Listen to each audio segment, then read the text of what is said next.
গৌর বলিতে যাদের হৃদয় সাদা, গৌর ব্যথিত যারা আলো বুঝে না, আলো শোনে না, শয়নে স্বপনে নিদ্রা জাগরণে যারা আকৃষ্ণ আকৃষ্ণ বলে কাজে তারাই হচ্ছেন ভগবানী। আর শাওলি কারা? যারা ৮০ লক্ষ জনে ভ্রমণ করে ৪ লক্ষ মানব কুলে জন্ম পেয়েছে, বা এমন সুন্দর কৃষ্ণ বলার মানব কুলে জন্ম পেয়েও যারা কোনোদিন ভগবানের চরণে আত্মনিবেদন করতে না পেরেছে, এই জগতে জগতে তারাই হচ্ছেন শাবলী। ভক্ত কিন্তু দুইজনের ভাব কিন্তু দুই প্রকার বাবা, দুইজনের ভাব দুই প্রকার। যে ধবলী সে হচ্ছে সক্রিয় কান্তাধার, আর যে শাওলি সে হচ্ছে পরপ্রিয়া কান্তাধার। কিংবা এখানে যত ভক্ত বসে আছেন সবার মনের ভাব কি এক বাবা? সবাই কিন্তু একজন একক ভাবে একক প্রেমে আমার গৌরাঙ্গ মাধবকে ভালোবাসে, বাসে না? তাই ধবলী শাওলি যে ডাকছেন, এই ধবলী শাওলির প্রেম ভাব কিন্তু দুই প্রকার, দুই রকম দুজনের ভাব। যে ধবলী তার হচ্ছে সক্রিয় কান্তাধার, আর যে শাওলি তার হচ্ছে পরপ্রিয়া কান্তাধার। বাবারা চৈতন্য চরিতামৃতে প্রমাণ দিলেন কাক আর কোকিল। এই জগতে জগতে কাকের ডাক কেমন মা? কাকের ডাক হচ্ছেন কর্কশ, আর কোকিলের ডাক হচ্ছে সুমধুর সুনলিত। চৈতন্য চরিতামৃতে বললেন অরসঙ্গ কাক চোচে জ্ঞান নিম্ন ফলে। এই যে বাবারা, নিম্ফল কি কখনো আস্বাদন করা যায়? নিম্ফল কোনোদিন আস্বাদন করা যায় না। ওর আস্বাদন তার তিতা, ওকে কোনোদিন আস্বাদন করা যায় না বাবা। নিম্ফল যেমন তিতা, ঠিক কাকের ডাক তেমন হচ্ছেন কর্কশ। আর কোকিল খাই হচ্ছে আম্র বকুলি। এই জগতে জগতে দেখবেন আমফান ফলবার পূর্বে গাছে কিন্তু কিছু বকুল আসে না মা? ওই বকুলের বক্ষে কিন্তু কিছু মধু থাকে বাবা। এই জগতে জগতে অনেক পশু পাখি আছে, কেউ জানে না সেই মধুর আস্বাদন একমাত্র কোকিল বিনা। কোকিল যেমন জানে আম্র বকুলের মাঝে কত মধু, মধুর কি আস্বাদন। এই জগতের মাঝে যারা কৃষ্ণ ভক্ত তারাই একমাত্র জানে কৃষ্ণ নামে কত কত ভক্ত।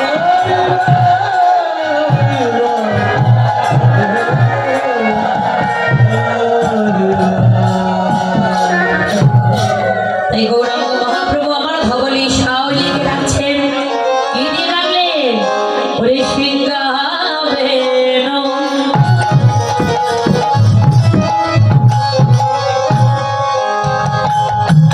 ওরে মুরারি গো,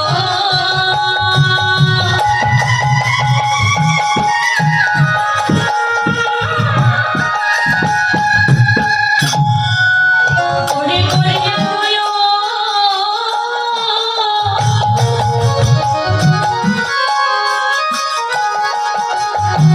ধনী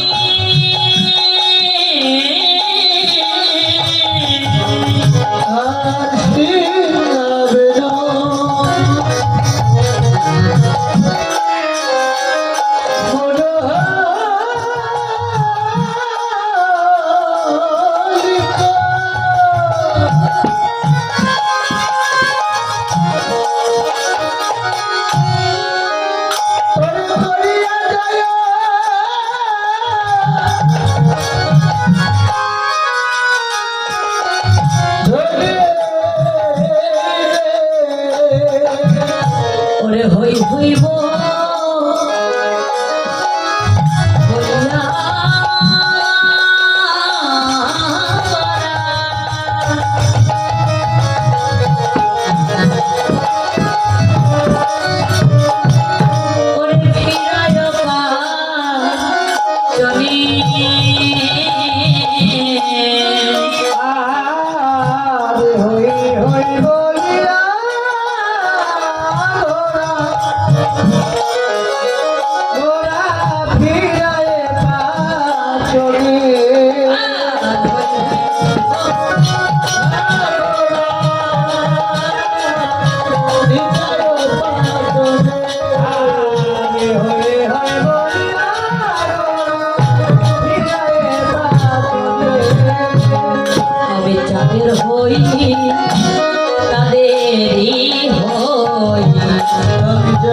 আমি তাদেরই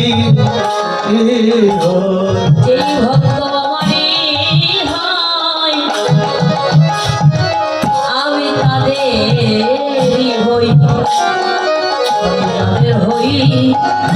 তাদেরই হই।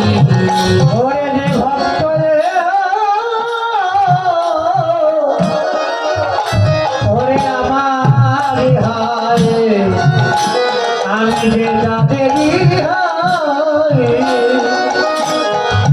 ওরে তাদেরই হই। আর হই হই বলিয়া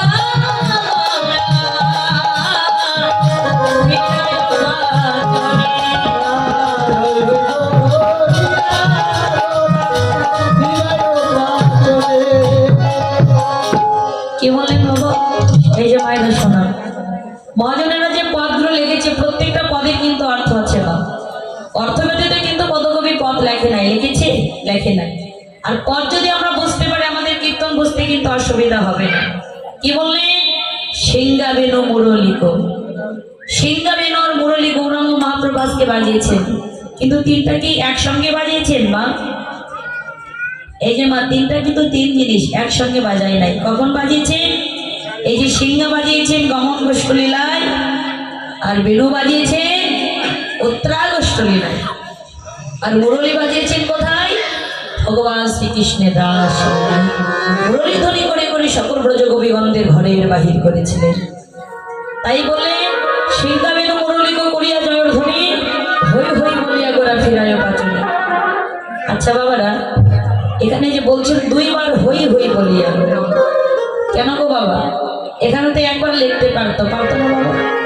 এখানে দুইবার লেখার কি কোনো দরকার ছিল? এখানে দুইবার লেখার তো কোনো প্রয়োজন ছিল না বাবা, এখানে একবার লিখতে পারতেন। কিন্তু কেন লিখলেন? ভগবান বললেন সেই কারণ আছে। সে কারণ কি? ভগবান বললেন এক হই, যেই ভক্ত আমার হয় আমি তার হই। যেই ভক্ত আমার হয় আমি ইহকাল জনমের মতো সেই ভক্তের দাস হয়ে যায়। আমি দাসী হয়ে যাই।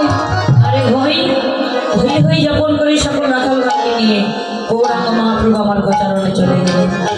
হই হই বলিয়া গোরা ফিরাইয়া পাচনে। এই যে বাবারা বলুন তো, প্রাচনে মানে কি? প্রাচনে মানে হচ্ছে লড়ি, অর্থাৎ লাঠি।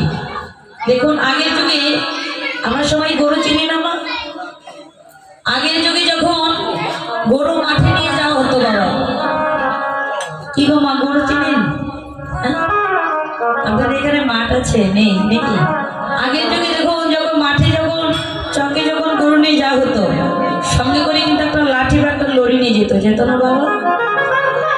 কিন্তু আমার গৌরাঙ্গ মহাপ্রভু যে লড়ি যে লাঠি ব্যবহার করলেন, সেটা কোনো কমজোরি লড়ি ছিলেন না। ওই লড়ি যেই না একবার ওই ধ্রুবস্ব মন্দির দেখাতে সকল রাখালগণ মিলে তারাই একত্রিত হয়ে যেতেন। তাই বলছেন হই হই বলিয়া গোরা ফিরায় ও পাচনে। আজকে গৌরাঙ্গ মহাপ্রভু আমার প্রাচনী, এটা হচ্ছে ব্রজবলি ভাষা, আর লড়ি হচ্ছে জাগতিক জগতে আমরা যাকে বাংলা ভাষা বলি, আমাদের এই জাগতিক জগতের ভাষা। তাই হই হই বলিয়া গোরা ফিরায় ও পাচনে। পাচনে এবার মাথার উপর ভিড়ে বললেন, ওরে রামায়া সুন্দরানন্দ সঙ্গে নিত্যানন্দ, ও রামায় সুন্দর আনন্দ, গৌরীদাস অভিরাম সবাই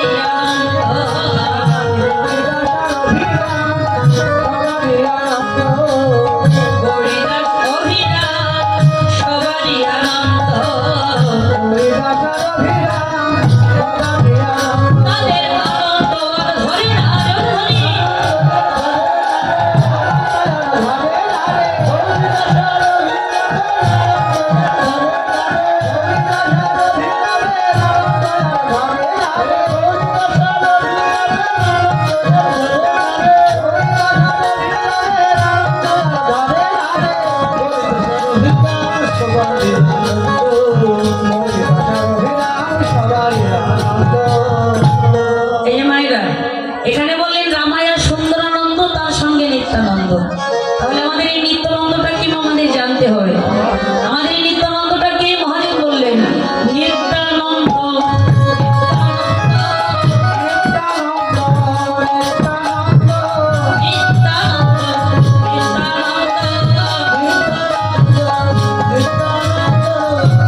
মনে করি কি জানেন, আজকে আপনারা এখানে যত ভক্ত বসে আছে প্রত্যেকটা ভক্ত এক একটি করে নিত্যানন্দ।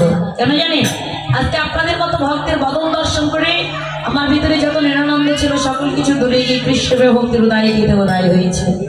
দেখুন আজকে সত্যি শরীরটা বড় ক্লান্ত, অনেক দুর্বল, অনেক অসুস্থ লাগছে। হ্যাঁ, তো দেখুন মায়েরা রাস কীর্তন ছেড়ে চলে আসছে, অনেক জার্নি করে চলে আসছি, রাতে 1টার সময় উঠেছি, তারপরে রাস করেছি।